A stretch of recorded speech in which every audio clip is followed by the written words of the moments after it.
গাইরজোরে একতরফা আর কোনো নির্বাচন করা হবে না বলে জানিয়েছেন নতুন প্রধান নির্বাচন কমিশনার এএমএম নাসির উদ্দিন। বিকালে রাজধানীর আগারগাঁওয়ে নির্বাচন কমিশন সচিবালয়ে সাংবাদিকদের সাথে মত বিনিময়ে তিনি একথা বলেন।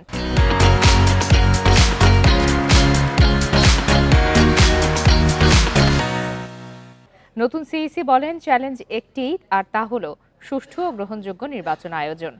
প্রতিদিনই নতুন চ্যালেঞ্জ আসবে মন্তব্য করে তা মোকাবেলায় কমিশন প্রস্তুত বলে জানান তিনি। প্রধান নির্বাচন কমিশনার বলেন, আগে যেসব ভুল হয়েছে তা না করার চেষ্টা করবে নতুন ইসি। কমিশন কোনো ভুল করলে তা ধরিয়ে দেওয়ার আহ্বান জানান তিনি। দায়িত্ব সঠিকভাবে পালন করার পাশাপাশি জাতির প্রত্যাশা পূরণে প্রয়োজনীয় সবকিছু করা হবে বলে মন্তব্য করেন এএমএম নাসির উদ্দিন।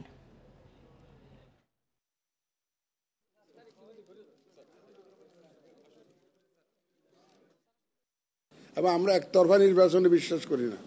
ওই একতরফা করে তো বুঝতে পারতেছেন, তাই দেশের কি 12টাতে বাজে গেছে আপনি বুঝতেছেন। আপনি এই একতরফার জন্যই তো গায়ের জোরে ইলেকশন করতে গেলে যা হওয়ার তা তো হয়েছেই।